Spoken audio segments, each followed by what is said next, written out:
GST 2025ના સુધારા એ GPSC men's 2026 માટે કેટલા જરૂરી છે એ ખબર છે તમને? નહીં તો જોઈએ આપણે. Question number 8. જીએસટી અમેરિકન પ્રતિબંધોના સંદર્ભમાં શું સમાધાન આપી શકે તેમ છે અને કઈ રીતે?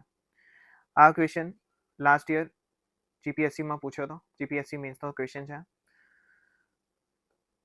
આપણે જોઈએ કે પાછળના વર્ષની અંદર આ કરંટ અફેર્સમાં હતું. આ વર્ષે પણ આ એટલું જ રેલેવન્ટ છે કેમ કે આ સુધારા થયેલા છે 2025ની અંદર. લાસ્ટ ટાઈમ ટેરિફના લીધે હતા. એની અંદર આપણે જોઈએ છે કે આ ફેરફારો થયા છે અને જ્યારે હું ભણાવીશ ત્યારે હું તમને એ પણ કહીશ કે આ સુધારાથી, આ ફેરફારોથી શું અસર થઈ શકે ભારતીય અર્થતંત્ર ઉપર અને અમેરિકાની જે ટેરિફ પોલિસી છે ભારત પર લગાડેલી, એને આપણે કેવી રીતે કાઉન્ટર કરી શકીએ. પછીના સવાલો. ક્વેશ્ચન નંબર 7 જોઈએ આપણે કે આર્થિક વિકાસ આંતરમાળખાકીય વિકાસ સાથે સીધો સંકળાયેલો છે. આને આપણે ઇન્ફ્રાસ્ટ્રક્ચર વાળો જે ટોપિક છે આપણો આજનો, એમાં જોઈશું. ઝડપી પરિવહન વ્યવસ્થા સમય, આ પણ આપણે બજેટનો ટોપિક જ્યારે લઈશું ત્યારે ગુજરાતનું જે બજેટ છે, તો ગુજરાત સરકારે રેપિડ ટ્રાન્ઝિટ સિસ્ટમ માટે કયા શહેરોને લીધા છે અને એની શું રણનીતિ છે એ આપણે એ વખતે ચર્ચા કરીશું. આ પણ જોઈએ કે ગિફ્ટ સિટીનો ગુજરાતની અર્થવ્યવસ્થાને કઈ રીતે બદલાવમાં ભાગ ભજવી શકે છે. તો આપણે બધા ક્વેશ્ચનો જોયા, ઇકોનોમીને લગતા છે. તો મોટા ભાગના બધા જ આ પણ બ્રિક્સનો છે, તો બધા જ કરંટ અફેર્સને રિલેટેડ જ છે ક્વેશ્ચન. તો કરંટ અફેર્સ બહુ જ ઇમ્પોર્ટન્ટ ભાગ ભજવે છે જ્યારે ઇકોનોમીની વાત આવે. હવે આપણે શરૂ કરીએ ફિસ્કલ હેલ્થ ઇન્ડેક્સથી. ફિસ્કલ હેલ્થ ઇન્ડેક્સ કેનો કરંટ અફેર્સમાં હતો કે બીજી આવૃત્તિ નીતિ આયોગ દ્વારા એને રજૂ કરવામાં આવેલી છે.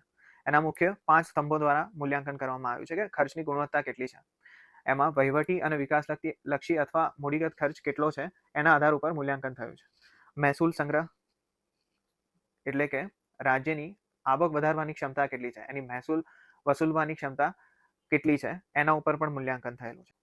રાજકોષીય વિવેક એટલે કે શિસ્ત જાળવી રાખી અને રાજકોષીય ખાધ અને મહેસૂલી ખાધ પર કોઈ રાજ્યએ કેટલું નિયંત્રણ કર્યું છે, કેટલા નિયંત્રણમાં છે, એના દ્વારા મૂલ્યાંકન. અને દેવા સૂચકાંક, ગ્રોસ સ્ટેટ ડોમેસ્ટિક પ્રોડક્ટના પ્રમાણમાં કુલ દેવાનો બોજ કેટલો છે એના આધાર પર પણ મૂલ્યાંકન કરવામાં આવેલું છે.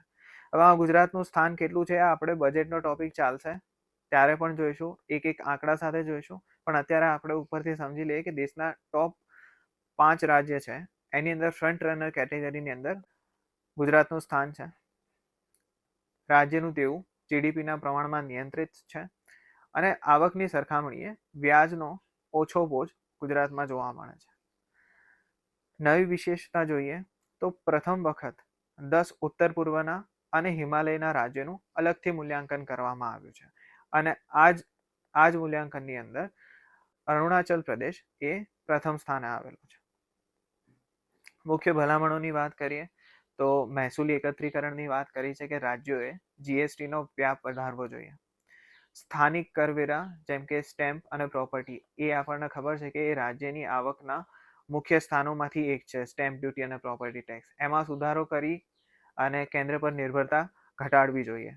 ડિજિટલ વહીવટ દ્વારા વસૂલાત સુધરી શકે છે. ડિજિટલ રેકોર્ડ્સ હશે તો આપણે ફોનમાં જેમ નોટિફિકેશન આવે છે એ રીતની જે પણ વસૂલાત કે જે પણ વહીવટ બાકી હશે એનું નોટિફિકેશન આવી જાય તો વસૂલાત કરવામાં સરળતા રહે છે. ખર્ચની ગુણવત્તામાં સુધારો કરવાની વાત છે કે પ્રતિબદ્ધ ખર્ચા એટલે કે પગાર, ઓફિસના ખર્ચા, ઓફિસ એટલે કે કોર્ટ ને એના જે ફિક્સ ખર્ચા હોય છે એના ઉપર અંકુશ મૂકવાની વાત થઈ છે, જેથી વિકાસના કાર્યો માટે નાણાં બચી શકે. તર્કસંગત સબસિડી આપવાની વાત કરી છે કે બિનશરતી કેશ ટ્રાન્સફર. આપણે ઘણી સ્કીમો જોઈએ છે કેન્દ્ર સરકારની, રાજ્ય સરકારની પણ જોઈએ છે કે અમુક સ્કીમ એવી છે કે જેની અંદર ડાયરેક્ટ 500 કે 1000 રૂપિયા ડાયરેક્ટ બેનિફિશિયરીને આપવામાં આવે છે, જેની પાછળ એને કંઈ કરવું નથી પડતું હોતું. તો એ બિનશરતી કેશ ટ્રાન્સફરની આમાં કાપ મૂકવાની વાત કરી છે. બિન ઉત્પાદક સબસિડી પર કાપ મૂકવાની વાત કરી છે. બિન ઉત્પાદક એટલે કે જેમ કે યુરિયા ઉપર સબસિડી આપે છે, જેથી યુરિયાનું કન્ઝમ્પશન બહુ જ વધારે થાય છે, એના લીધે એન્વાયરમેન્ટ પોલ્યુશન થાય છે. તો એની સબસિડી ઉપર કાપ મૂકવાની વાત કરી છે. મૂડીગત ખર્ચને પ્રાધાન્ય આપવું, જે ખર્ચાઓ દ્વારા મિલકતો વધે અને એ એના દ્વારા રિટર્ન જનરેટ કરી શકાય એવા ખર્ચાને પ્રાધાન્ય આપવાની વાત કરી છે. દેવા વ્યવસ્થાપન અને ટકાઉપણાની વાત કરી છે કે FRBM એક્ટ દ્વારા જે લક્ષ્યનું પાલન કરવાની વાત થઈ છે, તો રાજ્યની રાજકોષીય ખાત છે એ GSDPના 3% અંદર રાખવા વળગી રહેવું જોઈએ રાજ્યએ. તો ગુજરાતના કોન્ટેક્સની વાત કરીએ તો ગુજરાતની અંદર આ 3%ની અંદર જ છે. આ આપણે બજેટ વખતે પણ જોઈશું ગુજરાતના સંદર્ભમાં, કેમ કે ઇકોનોમી મેઇન્સ માટે ઇમ્પોર્ટન્ટ છે. લાસ્ટ યર પણ આપણે જોઈશું કે GPSCએ ગુજરાતના અર્થતંત્રના સવાલો પૂછેલા છે, જેમ કે ગિફ્ટ સિટીની વાત. મધ્યમ ગાળાના આયોજન માટે રાજ્યોએ આ માટેની નીતિ ઘડવી જોઈએ. માત્ર લાંબા ગાળા કે ટૂંકા ગાળા જ નહીં, મધ્યમ ગાળા માટે પણ આયોજન કરવું જોઈએ. નાણાકીય પારદર્શિતા અને જવાબદારીની વાત કરી છે કે ઓફ બજેટ બોરોઈંગ છે એના ઉપર પ્રતિબંધ કરવો જોઈએ અને એને બજેટમાં જ દર્શાવવા જોઈએ. ઓફ બજેટ એટલે કોઈ પણ કેન્દ્રીય સંસ્થા છે, સેન્ટ્રલ પબ્લિક સેક્ટર એન્ટરપ્રાઇઝ જે પબ્લિક સેક્ટર છે, તો એની કોઈ સંસ્થા છે, ONGC છે સમજી લો, તો એને નાણાં જોઈએ જ્યારે તે સરકાર પાસેથી માંગશે, પણ સરકાર એવું કહેશે કે અમે નહીં આપીએ, તમે માર્કેટમાંથી ઉઠાવો. તો જ્યારે આ માર્કેટમાંથી ઉઠાવે છે પૈસા, તો આને ઇન્ટરેસ્ટ પણ આપવું પડે છે. તો ઇન્ટરેસ્ટ જ્યારે આપવું પડે તો સરકારના દેવામાં આ વધારો થાય, પણ આ બજેટની અંદર દર્શાવવામાં ના આવેલું હોય. આને ઓફ બજેટ બોરોઈંગ કહે છે. આનાથી પણ કેન્દ્રનું બોજ તો વધે જ છે, તો એના માટે ઓફ બજેટ બોરોઈંગ પર પ્રતિબંધ રાખવાની વાત છે. કેગ ડેટાનો ઉપયોગ કરવો જોઈએ જેથી સાર્વજનિક નાણાકીય વ્યવસ્થાપનને મજબૂત અને પારદર્શક બનાવી શકાય. કેગના ડેટાનો ઉપયોગ બધી જગ્યાએ કરવાથી, એકત્રીકરણ કરવાથી એને પારદર્શક બનાવવાની વાત થયેલી છે. તો આપણે જોયું કે ફિસ્કલ હેલ્થ ઇન્ડેક્સનો જે પણ બીજી આવૃત્તિમાં જે પણ અહેવાલ હતો એ આપણે બહુ જ સરળતાથી સ્ટ્રક્ચર્ડ વેમાં જોઈ લીધો. હવે આ જ વસ્તુ આપણે અહીંયા થિયરી ફોર્મેટમાં છે કે જ્યારે આપણે વાંચીશું, ટ્રેડિશનલી આપણે શું કરતા હોઈએ છીએ, જ્યારે પણ કોઈ પણ ટોપિક વાંચીએ તો આપણી નોટ્સ આ રીતની બનાવતા હોઈએ છીએ કે ફિસ્કલ હેલ્થ ઇન્ડેક્સ આવ્યો, સેકન્ડ એડિશન આપવામાં આવેલી છે, તો આપણે આને હાઇલાઇટ કરતા હોઈએ છીએ. જેમ કે આની અંદર આ ટોપિક આપણે વાંચતા હોય કે ઇન્ડેક્સની સામાન્ય વિગતો અને 5 સ્તંભો, ગુજરાતની સ્થિતિ જોઈએ, ઇન્ડેક્સની નવી વિશેષતાઓ, એવી રીતે આપણા 2 પેજની માહિતી છે આખી. તો આ 2 પેજની માહિતી આપણને જ્યારે રિવિઝન કરવા બેસીએ ને ત્યારે આપણને એ કન્ફ્યુઝન થાય છે કે અહીંયાથી આપણે આ વાંચ્યું છે તો અહીંયા આવતા આપણે ભૂલી જઈએ છીએ. અને એકદમ સ્ટ્રક્ચર્ડ વેમાં આ પણ નોટ્સ જ છે અને આ નોટ્સ પણ સ્ટ્રક્ચર્ડ વેમાં બનાવેલી છે. પણ જ્યારે આપણે ઓરિજિનલી થિયરીની અંદરથી લેતા હોય છે તો વ્યક્તિની દ્રષ્ટિએ અલગ અલગ નોટ્સ બનતી હોય છે. પણ આની સરખામણીમાં તમે આ વાંચી જાઓ, આને પોઝ કરીને તમે વાંચી શકો છો, પછી આ જુઓ તમે, આમાંથી તમને સિમ્પલ કઈ લાગે છે? આ નવી વિશેષતા, મુખ્ય ભલામણો, આ અહીંયા એકદમ સ્ટ્રક્ચર્ડ વેની અંદર બધા ટોપિક આપેલા છે. અહીંયા પણ આ ટોપિક આપેલા છે. એવી જ રીતે આ તમને લાગે છે કે નહીં એ મને કોમેન્ટ સેક્શનમાં લખીને બતાવો તમે. નેક્સ્ટ ટોપિક જોઈએ. આ બહુ જ અગત્યનો ટોપિક છે. હવે GST સુધારા 2025 જોઈશું. GST ઉપર લાસ્ટ યર પણ ક્વેશ્ચન હતો કે GST સુધારા એ US ટેરિફને કાઉન્ટર કરવા માટે ઉપયોગી બની શકે કે કેમ, અને કઈ રીતે બની શકે એ ઉપર સવાલ હતો. હવે આપણે જોઈએ કે ફેરફારો શું થયા છે 2025ના જે કરંટ અફેર્સમાં હતો, કે ફેરફારો એ થયા છે કે 4 સ્લેબનું જે માળખું હતું એને 2 સ્લેબમાં કરી અને એનું સરળીકરણ કરવામાં આવ્યું છે. તો પહેલા 5, 12, 18, 28 હતા, એમાંથી 2 ને આપણે નાબૂદ કરી અને 5 અને 18ના સ્લેબ કાર્યરત રાખ્યા છે. તો આનાથી શું થશે કે આપણે અમેરિકન કોન્ટેક્સની ક્વેશ્ચનની વાત કરીએ તો આપણને એવું કહે છે કે આપણે GST નો રેટ ઓછો કરીશું અને US ટેરિફ વધારશે. તો US જ્યારે ટેરિફ વધારશે ત્યારે ઇન્ડિયન જે એક્સપોર્ટ કરતા હશે અહીંયા, એની જે પ્રાઇસ હશે એ વધી જશે, એની કિંમતમાં વધારો થશે, એટલે એની ડિમાન્ડ એટલે કે માંગમાં ઘટાડો થશે. એની માંગમાં ઘટાડો થશે અને આ જે એક્સપોર્ટર છે ઇન્ડિયાનો, એનો જે પણ કોમોડિટી છે એ એક્સપોર્ટ કરતો હતો એ અહીંયા પડી રહેશે અને અહીંયા એ વસ્તુ એની ઇન્વેન્ટરી એમ જ પડી રહેશે. જ્યારે અહીંયા GST ઓછો થશે તો આ કિંમતોમાં પણ ઘટાડો થશે. માની લો કે કોઈ પણ કોમોડિટી છે એ 28થી ઘટી 18 થઈ તો ચીજ વસ્તુની કિંમતમાં ઘટાડો થશે અને એ વસ્તુમાં ઘટાડો થશે તો અહીંયા ડોમેસ્ટિક માર્કેટની અંદર, ડોમેસ્ટિક એટલે કે ભારતના બજારની અંદરની માંગ એની વધશે અને માંગ વધશે તો બહાર જવાની જગ્યાએ અહીંયા જ એ કન્ઝ્યુમ થઈ જશે. તો આપણે આ રીતે આપણા અર્થતંત્રને પણ વેગ મળશે. તો આ રીતે આપણને આ ઉપયોગી થઈ શકે છે જીએસટીમાં ઘટાડો. ઘર વપરાશની ચીજોમાં વાત કરીએ, ઘર વપરાશની ચીજો જેમ કે સાબુ, ટૂથપેસ્ટ જેવી વસ્તુમાં ક્યાં તો નાબૂદ કરાયો છે, ક્યાં તો 5%ના નહીવત સ્લેબમાં રાખવામાં આવ્યા છે. જીવન રક્ષક દવાઓ જે સ્વાસ્થ્ય માટે ખૂબ ઉપયોગી હોય એમાં 12 થી 5% નો ઘટાડો કરવામાં આવ્યો છે. એટલે કે પહેલા 12 હતું, અત્યારે 5% થઈ ગયું છે. જેથી સ્વાસ્થ્ય સેવાઓની વ્યાજબી ભાવે મળી શકશે. ટુ વ્હીલર્સ, નાની ગાડીઓ, ટીવી, એસી જેવી વસ્તુઓને 28%ના સ્લેબથી ઘટાડીને 18%ના સ્લેબમાં મૂકવામાં આવ્યા છે. જેથી મધ્યમ વર્ગ, જે અત્યારનો ફાસ્ટેસ્ટ ગ્રોઈંગ ક્લાસ છે ઇન્ડિયાનો, એને રાહત મળશે અને એનાથી શું થશે? ડિમાન્ડ વધશે આ જે તે સેક્ટરોની. કૃષિ અને સિંચાઈના સાધનો, આપણે સરકાર કૃષિ આધુનિકીકરણ ઉપર ભાર મૂકતી હોય છે, તો જ્યારે આ ટેક્સ ઘટશે ત્યારે આ સાધનો એ સસ્તા મળશે અને મોડર્નાઇઝેશનને વેગ મળશે. હવે બીજી એક ઇમ્પોર્ટન્ટની વસ્તુ એ જીએસટી સુધારાની અંદર છે કે તમાકુ, પાન મસાલા અને પીણા જેવી જે હાનિકારક વસ્તુઓ છે સમાજ માટે, દેશ માટે કે વ્યક્તિગત રીતે, તો એની ઉપર 40%નો ડીમેરિટ ગુડ્સ ઉપર ટેક્સ મૂકવામાં આવે છે. હાનિકારક વસ્તુઓ ઉપર, જે દુર્ગુણકારક છે એના ઉપર, તો એના ઉપર ટેક્સ વધારે મૂકવામાં આવે છે. આ બધા ગુડ્સ એવા છે જેની ઉપર ટેક્સ ગમે તેટલો વધારવામાં આવે તો માણસ એક વસ્તુને આદી હોય તો પણ એની ડિમાન્ડમાં એટલો ઘટાડો થતો નથી, એની માંગમાં એટલો ઘટાડો થતો નથી. તો આના સાથે જોડાયેલા જેટલા પણ ઉદ્યોગો છે એને બી કોઈ ખાસ અસર થતી નથી. એટલા માટે આની ઉપર ટેક્સ સૌથી પહેલા અને સૌથી વધુ વધારવામાં આવે છે. સ્થાપનાની વાત કરીએ જીએસટીની, તો જુલાઈ 2017થી લાગુ થયો અને આઝાદી પછીનો સૌથી મહત્વપૂર્ણ પરોક્ષ ટેક્સ છે. પરોક્ષ ટેક્સ અને પ્રત્યક્ષ ટેક્સ આપણને ખબર હોવી જોઈએ. આ ઇનડાયરેક્ટ છે, આ ડાયરેક્ટ છે. આ સીધો વ્યક્તિ પાસે વસૂલ કરવામાં આવે છે અને આ ઇનડાયરેક્ટ રીતે જ વસૂલ કરવામાં આવે છે. છેલ્લે તો વ્યક્તિને જે તે વપરાશકર્તાને જ આપવાનો હોય છે, છતાં આ ઇનડાયરેક્ટલી વસૂલવામાં આવે છે.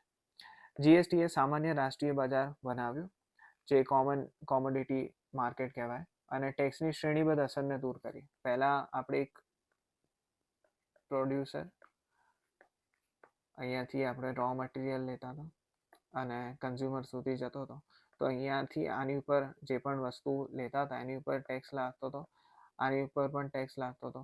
તો આની ઉપર આની જે પ્રાઇસ છે એની ઉપર પણ 5% ટેક્સ ઉપર ટેક્સ લાગતો હતો. એની અસરને શ્રેણીબદ્ધ અસર કહેવાય. એ શ્રેણીબદ્ધ અસરને દૂર કરે છે જીએસટી. એમાં એક બીજી ટર્મ છે ઇનપુટ ટેક્સ ક્રેડિટ, એ પણ આની સાથે જોડાયેલી છે. ભારતના પરોક્ષ ટેક્સ માળખાનું કરોડરજ્જુ કહેવાય છે જીએસટીને.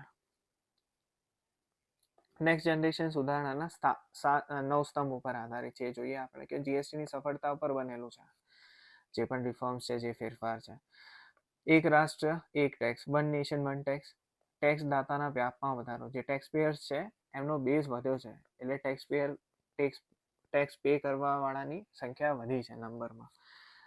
સરળ 2 સ્તરીય ટેક્સ કરવામાં આવે છે, 5 અને 18%નો છે. વ્યાજબી ટેક્સ માટે તર્કસંગત દરો રાખવામાં આવ્યા છે, જેથી ટેક્સનું માળખું સરળ બન્યું છે અને રિફંડ પ્રક્રિયા ઝડપી બને. ટેકનોલોજી દ્વારા સરળીકરણ, સરળ રજિસ્ટ્રેશન પ્રક્રિયા થઈ છે, ઈ ઇનવોઇસ સાથે ડિજિટલ પૂર્તતાની વાત થઈ છે અને એઆઈ સંચાલિત રિસ્ક ડિટેક્શનની વાત થઈ છે. જ્યારે વ્યક્તિ કોઈ સિસ્ટમની સામે બેઠો હોય તો એની ડિટેક્શનને શોધવામાં હ્યુમન એરર થઈ શકે છે. જ્યારે એઆઈ સંચાલિત હોય છે તેમાં ડિટેક્શન એ બહુ નહિવત પ્રમાણમાં હોય છે. ગ્રાહકને પ્રાથમિકતા આપવામાં આવે છે, એટલે કે જરૂરિયાતોની ચીજ વસ્તુઓ પર આપણે ઉપર જોયું કે ક્યાં તો એની ઉપર ટેક્સ જ નથી, ક્યાં તો 5% ટેક્સના સ્લેબમાં છે. ઊંચી કિંમતની વસ્તુ જેમ કે ગાડીઓનો ટેક્સ ઘટાડવામાં આવે છે 28 થી 18%. એમએસએમઈ સશક્તિકરણની વાત થઈ છે. એમએસએમઈ જે છે, માઇક્રો સ્મોલ મીડિયમ એન્ટરપ્રાઇઝીસ છે, એમની ઉપર નિશ્ચિત ઉલટી કર રચના, એટલે કે ઇન્વર્ટેડ ટેક્સ જે હતો એની નાબૂદી કરવામાં આવી છે. જ્યારે કાચા માલ પરનો ટેક્સ, એટલે ઇન્વર્ટેડ ટેક્સ એટલે શું? જ્યારે કાચા માલ પરનો ટેક્સ હોય એ ફાઇનલ પ્રોડક્ટના ટેક્સથી વધુ હોય. સામાન્ય દર રાખવામાં આવે છે જેથી મેક ઇન ઇન્ડિયાને વેગ મળે. મજબૂત રાજ્યો મજબૂત ભારતની વાત થઈ છે. સ્ટ્રોંગ સ્ટેટ્સ સ્ટ્રોંગ ઇન્ડિયાની વાત થઈ છે. બધા રાજ્યો માટે ટકાઉ આવક વૃદ્ધિની વાત. તર્કસંગત દર હોય એટલે કે આપણે ઉપર જોયું કે ટેક્સ સ્લેબ ઓછો હશે અને એક લિમિટમાં હશે તો માંગમાં વધારો થશે, અને માંગમાં વધારો થશે તો ઓવરઓલ દેશની જીડીપીમાં વધારો થશે અને ગ્રો થશે. ફાયદાઓ શું છે આ ફેરફારોના? કે ઓછી કિંમત થશે તો માંગ વધશે, એમએસએમઈને પ્રોત્સાહન મળશે, જીવનમાં સરળતા એ રીતે આવશે કે સ્લેબ્સ જે છે એ ઘટી જશે તો ટેક્સ ગણતરીમાં જે તે વ્યક્તિને સરળતા રહેશે. વધુમાં જીવન જરૂરિયાતની વસ્તુઓ પર 0 ક્યાં તો 5% ટેક્સ છે તો એનાથી પણ જીવનમાં સરળતા આવશે. કરવેરાનો વ્યાપ અને કરવેરાની આવકમાં વધારો થશે. વધારે માંગ વધશે તો વધારે લોકો ચીજ વસ્તુઓને ખરીદશે, અને વધારે ચીજ વસ્તુ ખરીદશે એટલો ટેક્સ વધારે પે કરશે અને આવકમાં છેલ્લે વધારો થશે. આના પડકારો શું છે? ઇનપુટ ટેક્સ ક્રેડિટ છે જે આપણે જોયું, આઈટીસી જે આ કન્ઝ્યુમર છે, આ પ્રોડ્યુસર છે અને આનું રો મટીરિયલ ખરીદે છે. તો આ જે ટેક્સ આપવો પડતો હતો પ્રોડ્યુસરે, તો આની ઉપર સરકાર એક આ ટેક્સ 2% જે ટેક્સ આપ્યો એને ઇનપુટ ટેક્સ ક્રેડિટ દ્વારા આને પરત કરતી હતી. પણ ઇનપુટ ટેક્સ ક્રેડિટ સ્વાસ્થ્ય સેવાઓના ઉપકરણો છે એમાંથી નીકાળી કાઢવામાં આવ્યો છે, એટલે એની કિંમતોમાં ઉછાળ આવી શકે. એન્ટી પ્રોફિટરિંગ મિકેનિઝમનો અભાવ છે. જે એન્ટી પ્રોફિટરિંગ પ્રેક્ટિસ કરતી હોય જે પણ કંપનીઓ છે જે ગ્રાહક હિતથી અગેન્સ્ટ કામ કરતી હોય તો એને નિયમન કરવા વાળા મિકેનિઝમનો અભાવ છે. જીએસટીમાં પેટ્રોલ પ્રોડક્ટ્સનો સમાવેશ થતો નથી, જેમ કે પેટ્રોલ, ડીઝલ વગેરે ઉપર જીએસટી નથી લાગતું, એ હજુ પણ જીએસટીના માળખાની બહાર જ છે. આની ઉપરથી નિષ્કર્ષ શું નીકળે છે કે જીએસટી માત્ર ટેક્સ પદ્ધતિ જ નહીં પણ સર્વસમાવેશક સમૃદ્ધિ અને આર્થિક પરિવર્તન માટે એક ઉત્તેજક તરીકે કાર્ય કરે છે, અને શરૂઆતથી ભારતના નાગરિકોના જીવનને અને ધંધા એકમોને આને સરળ બનાવ્યું છે.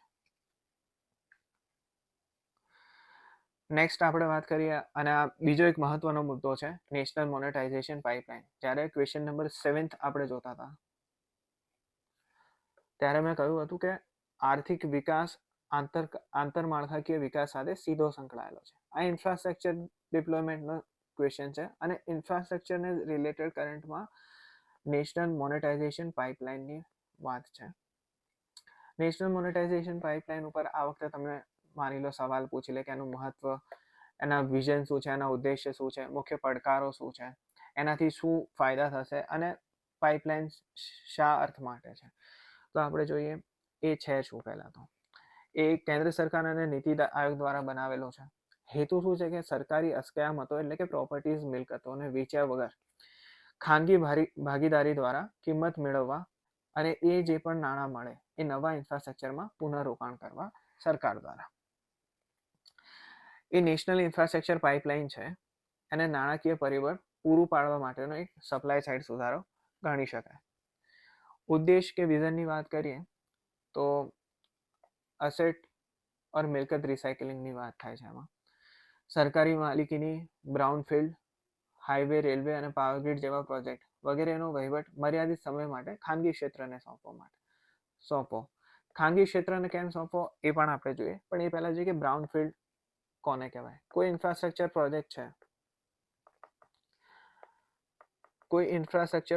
છે એ ઓલરેડી એક્ઝિસ્ટ છે એટલે બની ગયેલો છે, અને એની ઉપર કોઈ પબ્લિક પ્રાઇવેટ પાર્ટનરશિપથી કોઈ બોર્ડ કે એમાં ચેન્જ આવે છે, ક્યાં તો એના માળખામાં કે ઇન્ફ્રાસ્ટ્રક્ચરમાં ફર્ક આવે છે, તો એ બ્રાઉનફિલ્ડ કહેવાય છે. જ્યારે નવેસરથી શરૂઆત કરવાની હોય ત્યારે ગ્રીનફિલ્ડની વાત થાય છે. તો અહીંયા એવા છે કે જે ઓલરેડી એક્ઝિસ્ટેડ છે, તો એનો વહીવટ મર્યાદિત સમય માટે ખાનગી ક્ષેત્રને સોંપવો છે, અને નવું ઇન્ફ્રાસ્ટ્રક્ચર બનાવવું છે. નવું ઇન્ફ્રાસ્ટ્રક્ચર કેવી રીતે બનાવશે? જે આપણે કહ્યું કે નવા ઇન્ફ્રાસ્ટ્રક્ચરમાં પુનઃ રોકાણ કરવાની વાત છે, તો જે પણ રકમ મળે આ વહીવટ મર્યાદિત સમય માટે આપણે ખાનગી ક્ષેત્રને સોંપીએ તો જે તે ફીઝ સરકારને આપશે, અને એ જે રકમ મળે એ ગ્રીનફિલ્ડ એટલે કે નવા પ્રોજેક્ટમાં કેપિટલ એક્સપેન્ડિચરના નિર્માણ માટે વાપરવો જોઈએ. એનાથી શું થશે? એનાથી બજેટ પર બોજ ઓછો થશે. આપણે હમણાં જ ઉપર વાત થઈ ઓફ બજેટ બોરોઈંગની વાત થઈ, તો એની ઉપર પણ ઘટાડો જોવા મળશે. વિકસિત ભારત 2047ને સાકાર કરવા માટે આ પાઇપલાઇન એ એક મહત્વપૂર્ણ સાબિત થશે, એને વેગ આપશે. આવા વિવિધ 12 ક્ષેત્રો જેમ કે હાઈવે, રોડવે અને રેલવે જેવા આર્થિક ક્ષેત્રોની અસ્કયામતોનો સમાવેશ આમાં થાય છે. મહત્વ અથવા ફાયદાઓ જોઈએ તો નાણાકીય જગ્યા ઊભી થશે. નાણાકીય જગ્યા એટલે ફિસ્કલ સ્પેસ કહેવાય, જે આપણે કોઈ પણ ખાનગી માલિકીને, ખાનગી ક્ષેત્રને આપણે પ્રોપર્ટી કે જે પણ લીઝ અથવા ભાડે આપીશું તો આપણને નાણાકીય સહાય થશે ભારત સરકારને. તો એ વસ્તુથી બજેટરી ખાત જાહેર દેવામાં વધારો કર્યા વિના ઇન્ફ્રાસ્ટ્રક્ચર માટે ભંડોળ એકત્ર થઈ શકશે. ખાનગી ક્ષેત્રની કાર્યક્ષમતાની વાત કરીએ તો ખાનગી ક્ષેત્રની આધુનિક ટેકનોલોજી, કાર્યક્ષમતા અને વ્યાપારી અભિગમ એ આપણે જે પણ ડોરમન્ટ એટલે કે પડી રહેલા ઇન્ફ્રાસ્ટ્રક્ચર પ્રોજેક્ટ છે એ અભિગમ અપનાવીને લાભ મેળવી શકશે. અસ્કયામતોની પુનઃ ઉત્પાદકતા. બિન ઉત્પાદક આપણે હમણાં જોયું કે જે ડોરમન્ટ પડી હોય, જે બિન ઉત્પાદક અથવા ઓછો નફો આપતી સરકારી મિલકતો હોય એ સક્રિય નાણાંનો સ્ત્રોત બનશે જો આપણે એનું ખાનગી માલિકીકરણ કરીશું અને ખાનગી ક્ષેત્રને થોડા સમય માટે આપણે આપીશું ભાડા અર્થે. રોજગારી અને જીડીપીની વાત કરીએ તો નવા પ્રોજેક્ટ બનશે તો બાંધકામ અને સેવા ક્ષેત્રે મોટા પાયે રોજગારીની તકો ઊભી થશે. મુખ્ય પડકારો શું છે આની અંદર? એકાધિકારોનું જોખમ, એટલે કે પસંદીદા જૂથો અને કોર્પોરેટ ગૃહોને આ કન્સેશન રાઇટ્સ મળી જાય તો ક્રોની કેપિટલિઝમ અને ઇજારો થઈ શકે છે, એ એનું જોખમ છે. આપણે ઘણીવાર જોઈએ છે ન્યૂઝ ચેનલમાં કે ઘણા નેતા હોય છે એક પર્ટિક્યુલર પોલિસી ઉપર જોર આપતા હોય છે અને પછી આપણને ખબર પડે કે એમના જ કોઈ સગા છે કે એમની જ કોઈ કંપની છે એ માની લો કે ઇથેનોલના કેસની અંદર આપણે જોઈ ગયા કે આ રીતનું થયું હતું. તો એમાં કન્સેશનલ રાઇટ્સ મળી જાય તો ક્રોની કેપિટલિઝમ અને ઇજારો થઈ શકે છે. ઇજારો એ જ કે અત્યારે 20 રૂપીસ છે અને જે તે કંપનીની એક જ કંપનીનો ઇજારો છે તો આગળ જતા કોઈ કોમ્પિટિટર ના હોય તો એના 40 પણ કરી દે તો જરૂરિયાતની વસ્તુ ઉપર એ પણ આપવું પડે છે. તો એ ઇજારાનું જોખમ છે. ખાનગી ક્ષેત્રનો ઉદ્દેશ કેવો હોય? નફાનો હોય તો ગ્રાહકો ઉપર અલ્ટિમેટ આર્થિક બોજ ગ્રાહકો ઉપર જ આવે. મૂલ્યાંકનની કોઈ પારદર્શી પદ્ધતિ નથી, એટલે અસ્કયામતોનું અવમૂલ્યન થઈ શકે છે. આપણે બિહારની અંદર એક હમણાં વચ્ચે કરંટ અફેર્સની અંદર ન્યૂઝમાં હતું કે અમુક એકડ જમીન કોઈ પર્ટિક્યુલર બિઝનેસમેનને કે બિઝનેસ યુનિટને આપી દેવામાં આવી 500 એકર ખાલી ₹1 ભાડાની અંદર. તો આ ₹1 જે થયું એ અવમૂલ્યન આપણે કહીએ કે થયું છે. તો આવું અવમૂલ્યન ના થાય તો મૂલ્યાંકનની એક પારદર્શી પદ્ધતિ હોવી જોઈએ. જટિલ કરારોના વિવાદ ઉકેલવા અને ગ્રાહકોના હિતોનું રક્ષણ કરવા નિયમનકારી માળખાનો અભાવ છે. અને લાસ્ટ, અમલીકરણમાં વિલંબ જોવા મળે છે. જેને ઇમ્પ્લિમેન્ટેશન એનું કરવું હોય ત્યારે એમાં વિલંબ જોવા મળે છે. તો આના ઉકેલો અને ભલામણો શું છે? કે વિવાદ નિરાકરણ માટે સ્વતંત્ર નિયમનકારીની સ્થાપના કરી. હવે આપણે પડકારો જોયા તો પડકારોને ઉકેલવા માટે જ એની ભલામણો હશે કે અહીંયા જટિલ વિવાદોને ઉકેલવા નિયમનકારી માળખાનો અભાવ છે તો આ નિયમનકારી માળખું બનાવો. ચોક્કસ મૂલ્યાંકન પદ્ધતિ નથી, પારદર્શી પદ્ધતિ નથી તો એના માટે પારદર્શી પદ્ધતિ બનાવો. વિજય કેલકર સમિતિ એક ભલામણ કરી હતી કે પબ્લિક પ્રાઇવેટ પાર્ટનરશિપ મોડેલની અંદર સુધારો કરવો જોઈએ જેથી આ વસ્તુ ના થાય.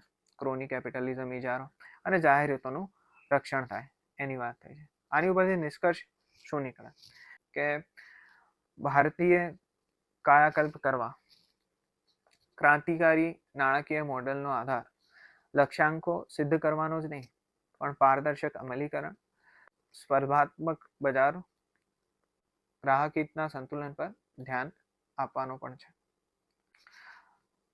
તો હવે આપણે ત્રણેય મુદ્દા જે ઇમ્પોર્ટન્ટ હતા, રાજકોષીય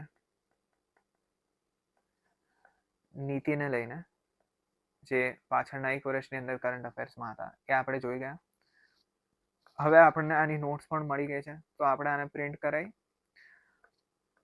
અને આવતીકાલે જ આનું રિવિઝન કરી લઈશું એટલે આપણને લાંબા સમય સુધી રિટેન રહે. નેક્સ્ટ આપણે જોઈએ કે આઈ એલ અશ્યોર કે તમને પીવાયક્યુ એનાલિસિસ અને ટોપિક જે પણ હતા એને પીવાયક્યુ સાથે લિંક કરીને હું તમારી સામે રિપ્રેઝેન્ટ કરું, અને કરંટના ટ્રેન્ડ શું છે એને પીવાયક્યુ સાથે જોડી અને તમારી સામે એની આ સ્માર્ટ નોટ્સ છે એની અંદર તમારી સાથે રિપ્રેઝેન્ટ કરું, એટલે તમને એક્ઝામ સુધી અલગથી તમારે કંઈ કરંટ કરવાની જરૂર ના પડે. ત્રીજું કે સ્ટ્રક્ચર્ડ નોટ્સથી તમને યાદ રાખવા અને વાંચવામાં બહુ સરળતા રહે છે, તો હું તમને એ પ્રોવાઈડ કરીશ. પણ તમારી ડ્યુટી શું છે? આને ડાઉનલોડ કરો અને પ્રિન્ટ આઉટ કરાવો, જસ્ટ નેક્સ્ટ ડે રિવિઝન કરો, વીકેન્ડ પર રિવિઝન કરો અને મંથ પર થર્ડ રિવિઝન કરો. ફોર્થ વાળું રિવિઝન તમારી એક્ઝામની જસ્ટ પહેલાં કરો, જેથી આ ફેક્ટ્સ જે તમે વાંચેલી છે ભૂલી ના જવાય. થર્ડ વાળું અને ફાઇનલ એ તમારા એક્ઝામની અંદર બતાવવાનું છે કે આવું સ્ટ્રક્ચર્ડ રીતે વાંચ્યું હશે તો સ્ટ્રક્ચર્ડ આન્સર લખી શકશો તમે એક્ઝામની અંદર. અને આ એક્ઝામ કે જ્યાં તમને સુશોભનના પણ માર્ક્સ મળે છે, તો તમે સ્ટ્રક્ચર્ડ વેમાં લખશો તો તમને વધારે સારી રીતે બેનિફિટ થશે.